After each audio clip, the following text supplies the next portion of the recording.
गलत हुआ, आहत हैं हमारी पत्नी। मुझे कोई बहुत ऐसा नहीं कि बहुत आश्चर्यजनक घटना है।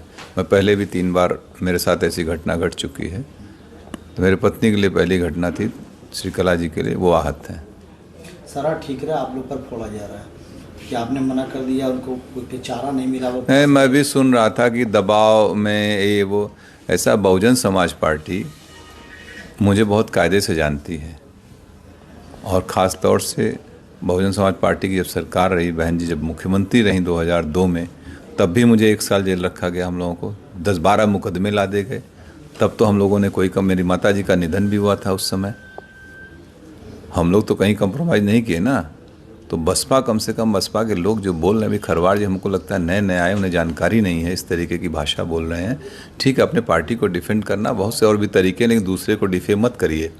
फिर 2007 से लेकर 12 में सरकार रही, उस समय हमारी सरकार से हुए वैचारिक मतभेद रहे। आपने देखा हमारे ऊपर मुकदमे लाद के मुझे बंद किया गया इसी जौनपुर जेल में 2012 के चुनाव से पहले। ये कह दिया गया कि धनंजय सिंह ने माफ़ी मांग ली।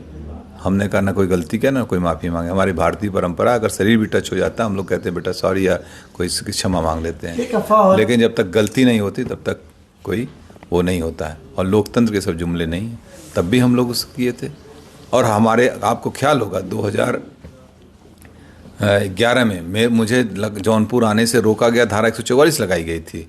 लेकिन मैं आया। क्या मैं दबाव डर गया था क्या पुलिस के उस समय की सरकार, तत्कालीन सरकार से? और अभी आप लोगों के सामने 2020 में तमाम आरोप, ऐसे अफवाहें चल रही थी ना।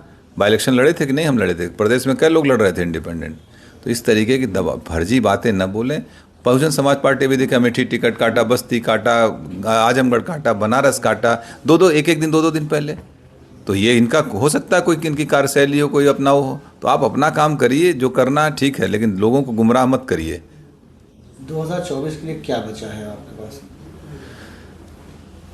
अभी निर्णय होंगे 2-3 दिन में लोगों के साथ बैठ के। जो हमारे तमाम पुराने साथी हैं, बहुत बड़े बड़े सब सहयोगी हैं, जो हमारे ब्लॉक के हैं, ब्लॉक प्रमुख, पूर्व ब्लॉक प्रमुख, बहुत से जिला पंचायत सदस्य हमारे हैं, पुराने साथी, सब लोग बैठ के एक निर्णय लेंगे। तय किया जाएगा, जो उचित होगा वही। झुकाव है किसी पार्टी की तरफ? अभी सब, जब तक हम लोगों के राय मशवरा नहीं कर लेंगे तब तक कोई निर्णय नहीं लेंगे। अभी भूमिका तो अदा करेंगे 24 में? बिल्कुल भूमिका अदा करेंगे।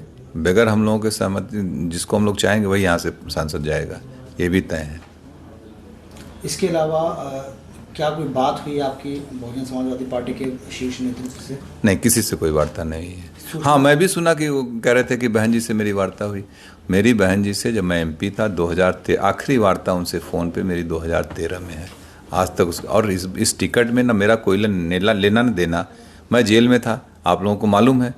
पत्नी को अप्रोच करके उन लोगों ने टिकट दिया, वार्ता उनसे हुई, और आरोप हमारे ऊपर लगा रहे हो। इसका मतलब कुछ पहले से ही मनगढ़ंत कहानी रही होगी, ताकि मुझे टो कर दो, मुझे डिफेम करने की बात थी। कोई खेल समझ में आ रहा है क्या इसमें? कुछ तो होगा, लग रहा है कुछ डिफेम। हमको जिस तरीके से बयान दिए गए वो मुझे डिफेम करने के लिए कुछ होगी बात इन लोगों की। चारा नहीं छोड़ा गया आपके सामने, सिर्फ 1 दिन रह गया था नामांकन के लिए? हाँ बिल्कुल। अगर चूँकि हमने इस पर किया था नामांकन, इंडिपेंडेंट के लिए आपको 10 प्रस्तावक चाहिए होते हैं। आज हमारे पर्चे खारिज हो जाएंगे। खैर, मैं एक बात और बता दूं, अगर मैं चुनाव लड़ रहा होता तो मैं ज़रूर एक इंडिपेंडेंट नॉमिनेशन भी करके रखता। या मैं इंडिपेंडेंट रहता ही, मुझे नहीं जाना पड़ता कहीं, और हम लोग चुनाव लड़ते। भविष्य में क्या कोई तालमेल बैठेगा बसपा से? मुझे नहीं, मेरा तो नहीं लगता है कभी। राजनीति संभावना को है, लेकिन मुझे नहीं लगता, क्योंकि इतनी बार धोखा खाने के बाद फिर कहाँ आदमी वो करता है। अब किससे समर्थन कर सकते हैं आप? ये भविष्य का सवाल है। मैंने अभी कहा कि अभी हम अपने सारे लोगों के साथ बैठेंगे, जिम्मेदार साथियों का, यही नहीं पूरे जौनपुर, पूरे दोनों हमारी लोकसभा, सभी जनपद के सभी लोगों के साथ हम लोग बैठेंगे। जनपद में कम से कम हम लोगों के 2, 2.5, 3, 4 लाख लोग अपने हैं। जहां हम लोग चाहेंगे वहां मत करेंगे। ये सबसे मिलके बैठ के बात। अब आपको धोखेबाज बता रहे हैं कि उन्होंने एक दिन पहले ही कहा कि अब आप हमारी पत्नी चुनाव नहीं लड़ेंगी, इस तरीके का बयान आपने उनको? इसका जवाब दे दिए यार। अब कौन कह रहा है? कितने बड़े लोग हैं? कोई बचा है बसपा में? क्यों ऐसी बात कर रहे हैं कि एक अकेली सीट जौनपुर की थी जिसको लेकर बसपा चर्चा में आ गई। 5 जगह और टिकट काटे, कोई चर्चा है? इतनी माइक लगा कोई पूछने गया कहीं? खाली जौनपुर की वजह से ना, जौनपुर की वजह से चर्चा में, धनंजय सिंह की वजह से बसपा चर्चा में, बसपा की वजह से धनंजय सिंह चर्चा में नहीं है। प्रणाम।